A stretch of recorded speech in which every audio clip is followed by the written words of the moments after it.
വീട്ടിൽ പഴവും ഈത്തപ്പഴവും ഉണ്ടെങ്കിൽ വെറും 5 മിനിറ്റിൽ ആർക്കും ഉണ്ടാക്കാവുന്ന നല്ലൊരു സ്നാക്സിൻ്റെ റെസിപ്പിയാണ്. ഇത് ഉണ്ടാക്കുന്നതിനായിട്ട് ഒത്തിരി സമയമൊന്നും വേണ്ട, വളരെ പെട്ടെന്ന് തന്നെ നമുക്കിത് ഉണ്ടാക്കാവുന്നതാണ്. കുട്ടികൾക്ക് ഏറ്റവും ഇഷ്ടപ്പെടുന്ന ഒരു ഹെൽത്തി സ്നാക്സുമാണ് ഇത്. ഇത് എങ്ങനെയാണ് ഉണ്ടാക്കുന്നതെന്ന് കണ്ടു നോക്കാം. ഇതിനായിട്ട് ഞാൻ 2 പഴം എടുത്തിട്ടുണ്ട്. നല്ല പഴുത്ത പഴം നല്ലതാണ് ഇതിന്. ഞാൻ ഇപ്പം പഴുത്ത പഴമല്ല, അത്യാവശ്യം പഴുത്തതാണ്. പിന്നെ എടുത്തേക്കുന്നത് ഡേറ്റ്സാണ്. ഡേറ്റ്സ് ഒന്ന് വെള്ളം ഒഴിച്ചൊന്ന് കുതിർത്തിയതാണ് ഡേറ്റ്സ്. അതാകുമ്പോൾ നല്ല സോഫ്റ്റ് ആകും, അതിന് വേണ്ടിയിട്ടാണ്. എന്നിട്ട് അതിൻ്റെ കുരുവൊക്കെ മാറ്റി ഒന്ന് വെക്കുക. പിന്നെ വേണ്ടത് ഗോതമ്പ് മാവാണ് വേണ്ടത്. അത് ഞാനൊരു 1/4 കപ്പൊക്കെ വരുന്ന രീതിയിലാണ് ഗോതമ്പ് മാവ് എടുത്തേക്കുന്നത്. എന്നിട്ട് നമുക്കിനി ഇതൊരു മിക്സിയുടെ ജാറിലേക്ക് ഈ പഴം ഒന്ന് അടിച്ചെടുക്കണം. ഇതേപോലെ ഒന്ന് മിക്സിയുടെ ജാറിലൊന്ന് ഇട്ട് കൊടുത്തൊന്ന് നല്ല രീതിയിൽ കട്ടയില്ലാത്ത രീതിയിൽ തന്നെ നമുക്കിതൊന്ന് അരച്ചെടുക്കണം. പലപ്പോഴും വൈകുന്നേരം ചായയുടെ കൂടെ എന്തുണ്ടാക്കണം എന്നൊരു കൺഫ്യൂഷനും കാണുമല്ലോ. അങ്ങനെയുള്ള സമയത്ത് നമുക്ക് പെട്ടെന്ന് തന്നെ നമുക്ക് ചെയ്തെടുക്കാൻ പറ്റുന്ന ഒരു ഈസി പലഹാരമാണ് ഇത്. എല്ലാവർക്കും ഇഷ്ടപ്പെടും. പിന്നെ ആ പഴത്തിൻ്റെ കൂടെ ഞാൻ ഒരു 2 ഏലക്ക ആ ഒരു സീഡും കൂടെ ചേർത്തിട്ടുണ്ട്. പിന്നെ വേണ്ടത് മധുരത്തിന് ആവശ്യമായിട്ടുള്ള പഞ്ചസാരയാണ്.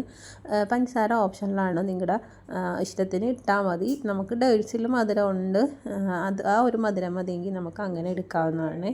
പിന്നെ ഇതിലേക്ക് ഉപ്പാണ് ചേർത്ത് കൊടുത്തേക്കുന്നത്. നമ്മൾ അടിച്ചെടുത്ത ആ ഒരു പഴവും നമുക്കിതിലേക്ക് ചേർത്ത് കൊടുക്കാം. പഞ്ചസാരയും നമ്മൾ ഈ അടിക്കുമ്പോൾ പഴത്തിൻ്റെ കൂടെ തന്നെ ഇട്ട് വേണം അടിക്കണം. പഞ്ചസാര ചേർക്കണ്ടെങ്കിൽ നമുക്ക് ആ ഡേറ്റ്സിൻ്റെ മധുരം മതിയെങ്കിൽ പഞ്ചസാര ഒഴിവാക്കാവുന്നതാണ്. ഇനി നമുക്ക് ആ ഒരു കുതിരാൻ വെച്ചിരുന്ന നല്ല സോഫ്റ്റായിട്ടിരിക്കുവാണ് ആ ഡേറ്റ്സും നമ്മൾ ചേർത്ത് കൊടുക്കുന്നുണ്ട്. പിന്നെ അതുപോലെ തന്നെ നമ്മൾ ഡേറ്റ്സ് കുതിരാൻ വെച്ച ആ ഒരു വെള്ളം ഉണ്ടെങ്കിൽ ആ ഒരു വെള്ളത്തിൽ തന്നെ നമ്മൾ ഇത് കുഴച്ചെടുക്കുകയാണെങ്കിൽ അത്രയും നല്ലതായിരിക്കും. വെള്ളത്തിന് ആവശ്യമുണ്ടെങ്കിൽ നമ്മൾ അങ്ങനെ ചെയ്യണം.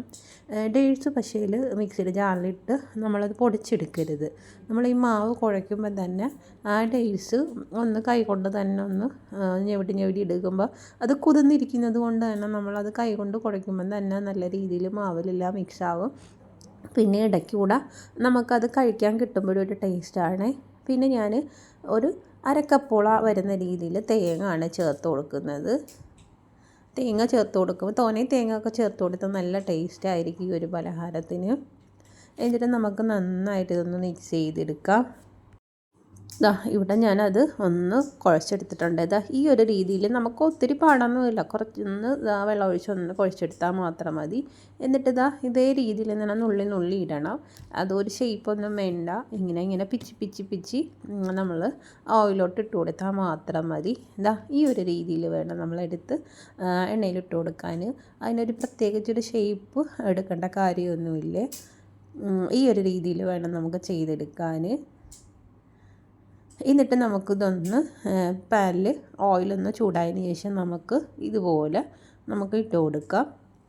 അതുപോലെ തന്നെ ഒരുപാട് തീ കൂട്ടി വെക്കരുത്. ഈത്തപ്പഴം ഉള്ളത് കൊണ്ട് തന്നെ പെട്ടെന്ന് ഇത് കരിഞ്ഞു പോകാൻ സാധ്യതയുണ്ട്. ഒരു മീഡിയം ഫ്ലെയിമിലിട്ട് നല്ല ഗോൾഡൻ കളറാകുന്നത് വരെ നമ്മളിത് ഒന്ന് വറുത്തെടുക്കണം. ഇതൊന്ന് ഫ്രൈ ആയി വരുമ്പം തന്നെ നല്ല മണമായിരിക്കും. ഒരു ഗോതമ്പ് മാവും തേങ്ങയും ഒക്കെ ഇട്ട് ചേർത്തേക്കുന്നത് കൊണ്ട് തന്നെ ഒരു പ്രത്യേകം ടേസ്റ്റുമാണ്, ഒരു പ്രത്യേക മണമാണ് ഈ ഒരു പലഹാരത്തിന്. ഇതേ രീതിയിൽ നുള്ളി നമ്മളൊന്ന് ഇട്ട് കൊടുത്താൽ മതി. നമ്മൾ സാധാരണ പക്കാവട ഉണ്ടാക്കുമ്പോൾ കുറേ സമയം വേണമല്ലോ, പക്ഷേ ഈ ഒരു പക്കാവട ഉണ്ടാക്കുന്നതിന് ഒത്തിരി സമയമൊന്നും വേണ്ട, വളരെ പെട്ടെന്ന് നമുക്കിത് ചെയ്തെടുക്കാവുന്നതാണ്. അതുപോലെ തന്നെ നമ്മളിത് എണ്ണയിലോട്ട് ഇടുമ്പം തന്നെ ഒന്ന് ഫ്ലെയിം കുറച്ച് വെച്ച് വേണം നമ്മൾ ചെയ്തെടുക്കാൻ. അങ്ങനെ ഇത് ഗോൾഡൻ കളറായി വന്നിട്ടുണ്ട്. ഈ സമയത്ത് നമുക്ക് ഇതൊന്ന് തിരിച്ചിട്ട് കൊടുക്കണം. 2 സൈഡും ഒന്ന് തിരിച്ചിട്ട് കൊടുക്കണം. നമ്മളിതൊന്ന് ഫ്രൈ ആയി വരുമ്പോൾ തന്നെ നല്ല മണമായിരിക്കും. ഈ ഒരു പലഹാരം നമുക്ക് ചായയുടെ കൂടെ മാത്രമല്ല, ഇത് വെറുതെ കഴിക്കാനായാലും നല്ല ടേസ്റ്റാണ്. നിങ്ങളുടെ വീട്ടിൽ പഴം ഉണ്ടെങ്കിൽ, ഇതുപോലെ പഴുത്ത പഴമൊക്കെ ഉണ്ടെങ്കിൽ നമുക്ക് എന്ത് ചെയ്യണമെന്ന് അറിയത്തില്ലല്ലോ. ചിലപ്പോൾ നമ്മളതെടുത്ത് കളയും. അന്നേരം നല്ല പഴുത്ത പഴം ഉണ്ടെങ്കിൽ ഈ രീതിയിലൊക്കെ നമ്മളൊന്ന് ചെയ്താൽ നല്ലതായിരിക്കും. നല്ല ഹെൽത്തിയാണ്. പിന്നെ ഡേറ്റ്സ് നമ്മളൊന്ന് കുതിരുന്നതിനായിട്ട് ഒരു പെട്ടെന്ന് തന്നെ നമുക്ക് കുതിർന്ന് കിട്ടണമെങ്കിൽ ചൂടുവെള്ളത്തിൽ ഒരു 2 മിനിറ്റ് നമുക്കൊന്ന് ചൂടുവെള്ളത്തിൽ ഇട്ടാൽ പെട്ടെന്ന് തന്നെ ആ ഒരു ഡേറ്റ്സ് കുതിർന്ന് കിട്ടും. നല്ല സോഫ്റ്റായിട്ട് കിട്ടും. നമ്മുടെ വീട്ടിൽ ഗസ്റ്റ് വന്നാൽ നമുക്ക് വളരെ പെട്ടെന്ന് ഇതുപോലെ പഴവും ഡേറ്റ്സും ഉണ്ടെങ്കിൽ നമുക്ക് ചെയ്തെടുക്കാൻ പറ്റുന്ന ഒരു ഈസി പലഹാരമാണ് ഇത്.